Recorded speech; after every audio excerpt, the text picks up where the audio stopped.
everyone, Ryan here with Plague Scythe Studios, and here we are, project completed. Although if you watched the last video, you'll have already known that because I demoed this thing through this amp. And that's one of the big reasons why I wanted to do this, because I wanted a thrash guitar to go with the Thrasher amp, and the last pickups just weren't cutting it. So yeah, basically at the end of the last video, we had it working, but there was just a ground mismatch because I plugged it in to where it said it needed to go according to the instructions. I double checked after the video, but as it turned out, just moving it to the next slide, the next little pins over, resolved everything. It doesn't freak out when I touch, doesn't hiss at me or anything like that, and works quite well. For the, this is interesting. So for the knobs, had a bunch of commenters leave some very good suggestions, and I think the one that I like the most is something that I'll look into a bit later. But basically, I didn't realize that, at least I didn't get a separate page, I think, because I looked for it. It's not there in my booklet, but someone sent me instructions that you can wire this in volume tone. It seriously was not there. So for all I did was put master volume, master tone, and the more I've been playing with it, the more I like that anyway. I don't use a mixed, have a lower volume on my neck pickup or anything if I use middle position. On this guitar, I just prefer them both wide open. Something with more vintage pickups, I like to mix them, but for this, I actually have this just going straight master. I have even the volume pot completely bypassed, since it was just easy enough to hook the output out from the master volume pot. So really, I would just like to have a chrome plate like this with the three-way switch and a master volume. That's all I want to use on this guitar. And other than that, it's been working really well. One interesting takeaway from this project is I'm like 99% sure that the pickups that were in here before were also Alnico based. They could sound like rip-offs of these, honestly.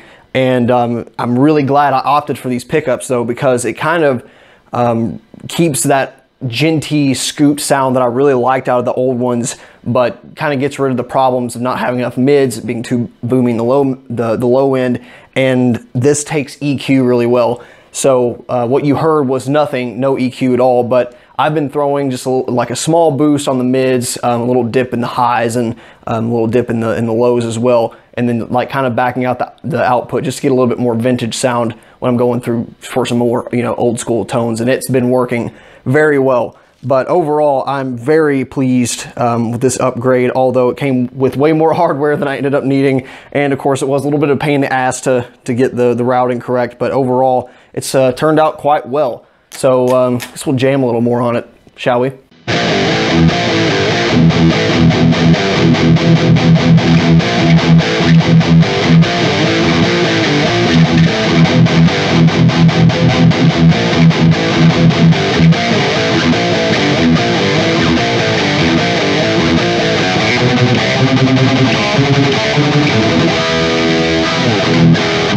This thing is just a beast for Megadeth. It just, I don't know, something about a Jackson just brings out the Marty Friedman in me. Wish I could play as well as he could, but you know what I'm saying.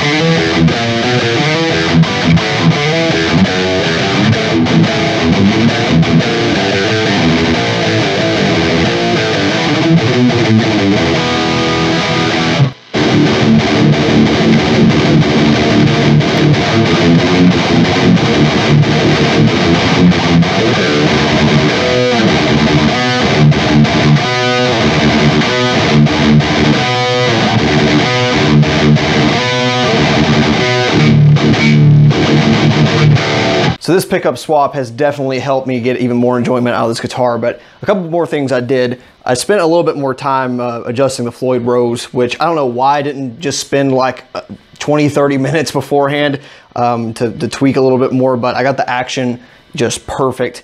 It's silky smooth. Beforehand, I'd have to play like quite a bit lighter strings than I wanted to on this to make it feel right.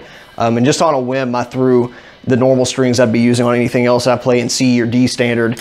And even with this tension, it feels correct. It feels like it's what it should have on this 25.5-inch scale. Also played with the tension on the back, put some silencing foam underneath it so it doesn't get quite as feedbacky and, you know, a little less erratic when you're moving it around, that kind of stuff.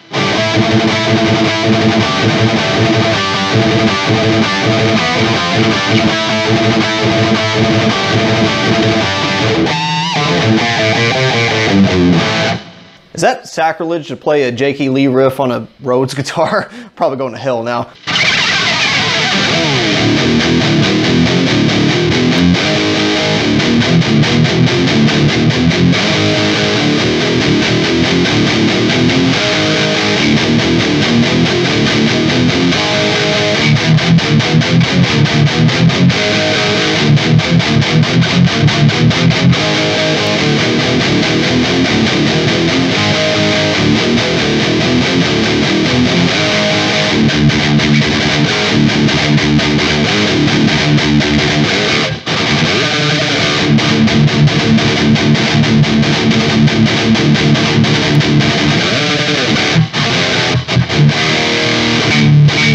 Well, this project's been quite a bit of fun. I think it's going to be even more fun going back through trying to relearn some of these songs I've not played in like 6 or 7 years because I have kind of neglected this guitar.